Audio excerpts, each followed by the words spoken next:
Michael Ben Sadoun, bonjour, Boker Tov. Boker Tov. Et Chag Sameach.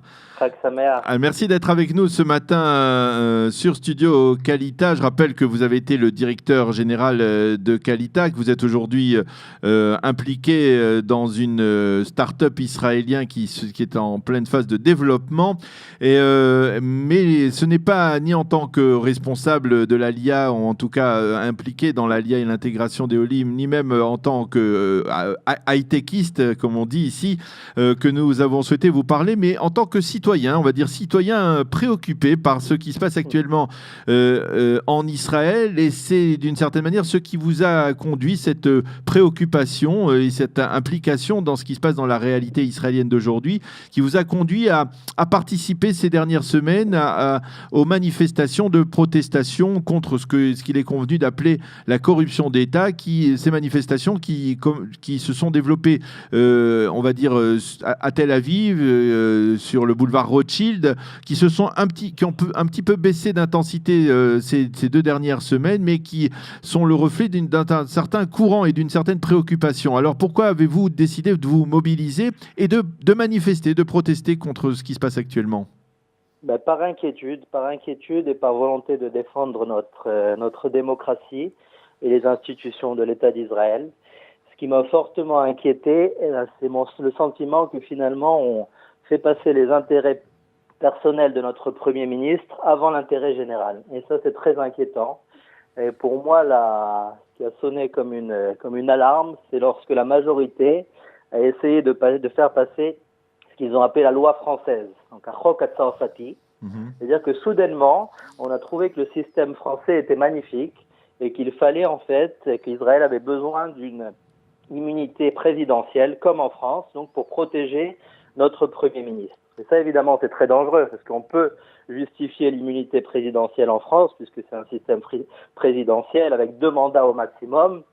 Mais en Israël, notre système est parlementaire, et c'est évidemment absurde d'avoir une immunité présidentielle à la française lorsque les mandats ne sont pas limités. Et notre Premier ministre est déjà au pouvoir depuis 9 ans.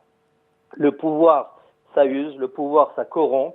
Et ça m'inquiète énormément. J'ai le sentiment qu'on est un peu ivre de pouvoir et que toutes les limites sont franchies. Et que si on ne se bat pas, si on ne descend pas dans la rue, demain on peut se retrouver dans un système qui ressemblera plus à une démocratie. Alors vous savez que le principe, je ne vous apprendrai rien en vous disant que le grand principe de la démocratie, c'est de remplacer le pouvoir dans les urnes, c'est-à-dire qu'en allant voter, il y a tous les 4 ans, ou même parfois moins en Israël, des élections législatives qui permettent aux citoyens israéliens de décider qui sera leur leadership. Et entre-temps, dans toutes les démocraties du monde, bien entendu, le droit de manifester est conservé et préservé, mais le chef de l'État, le Premier ministre, est l'élu du peuple et il agit en tant que tel. Donc pourquoi finalement ne pas laisser la démocratie, ne pas essayer de tout faire pour, par exemple, au sein de l'opposition israélienne, de faire en sorte de faire chuter le gouvernement, parce que ça serait la logique démocratique, puisqu'on parle de démocratie. Alors, moi, personnellement, ma logique n'est pas du tout partisane. S'il y avait un Premier ministre de gauche ou du centre qui se comportait de la même manière, je serais le premier à aller manifester.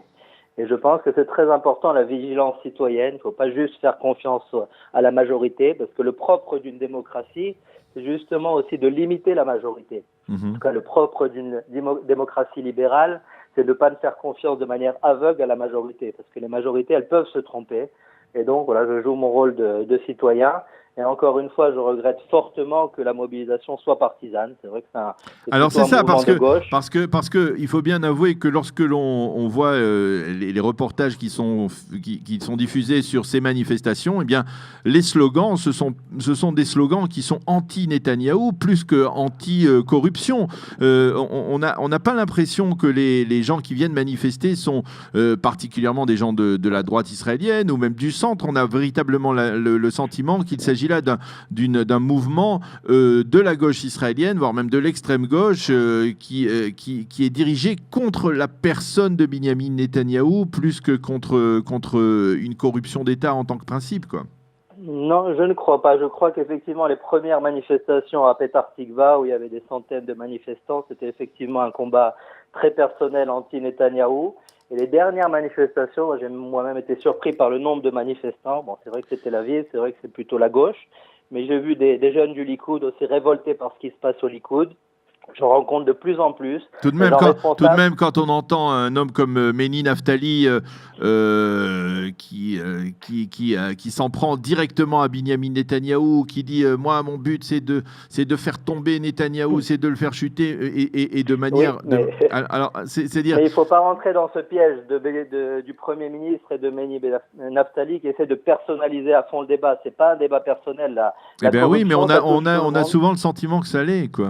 Eh ben oui, c'est une propagande des deux côtés, et c'est ce qui est très très triste en fait sous le mandat de Netanyahou, c'est que tout est polarisé et concentré autour de sa personne. Et ce qui est important, c'est l'État d'Israël. Le Premier ministre n'est qu'un instrument au service de l'État, et ça j'ai l'impression qu'on l'oublie parfois, et que tout est autour de lui. Et il y a toute une politique de dénigrement des institutions, de la police, de la justice. Ça succédait aussi à une vraie chasse aux personnes de gauche. C'est honteux. En Israël, on ne peut pas comme ça dénigrer ni des personnes de droite, mais Michael, il faut bien avouer, Michael. C'est un climat qui est très inquiétant. C'est un climat, moi, qui m'inquiète. Oui, le climat est extrêmement tendu, je vous l'accorde, mais il faut bien avouer que la gauche aussi n'a jamais été tendre envers Binyamin Netanyahou, et pas d'hier. C'est-à-dire que la gauche, elle est pas, quelque part, la gauche ne m'intéresse pas du tout. Oui. Les personnes qui gèrent ce mouvement ne m'intéressent pas du tout.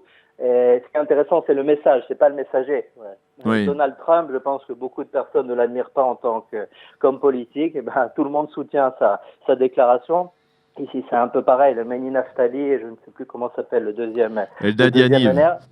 Eldad Yaniv, voilà. Donc ça, ce sont des hommes qui sont effectivement intéressés. Après, moi, ces dernières semaines, j'ai senti quelque chose de vraiment spontané. Vous n'avez pas l'impression de vous faire manipuler, en tout cas? Pas du tout. Moi, me faire manipuler par Méni Naftali, je ne crois pas du tout. Et certainement pas par notre Premier ministre non plus. Donc non, j'essaie de regarder la réalité telle qu'elle est. Je suis inquiet pour mon pays. J'ai l'impression que c'est après moi le déluge, qu'on peut complètement affaiblir la police, la justice, diviser le pays, essayer de renforcer les clivages ashkénazes, séfarades, et tout ça pour préserver le pouvoir. Ça m'inquiète énormément parce que c'est pas le projet sioniste, ça. On n'est pas venu diviser, on est venu créer un pays différent des autres. Et là, franchement, je sens que le leadership est médiocre. Un leader, c'est avant tout un exemple. Et si le Premier ministre triche, ça veut dire que les ministres vont tricher, ça veut dire que les fonctionnaires vont tricher, ça veut dire que le citoyen se dit, si Bibi triche, moi aussi je peux tricher. Et je vois mes enfants et je me dis, c'est ce qu'ils regardent à la télévision, c'est ce qu'ils voient, et je suis très inquiet.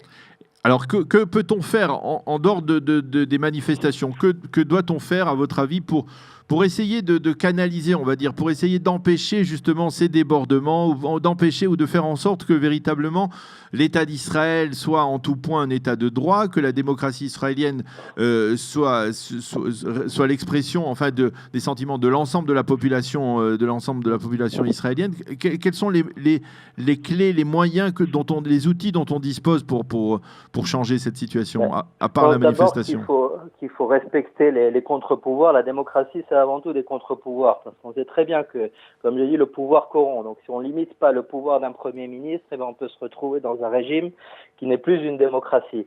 Donc il faut respecter les institutions démocratiques. Ceux qui hurlaient avec les loups lorsque leurs adversaires politiques étaient inculpés, tout d'un coup ont décidé qu'il y a une conspiration, que la justice est corrompue, que la police est corrompue, on s'attaque à l'armée.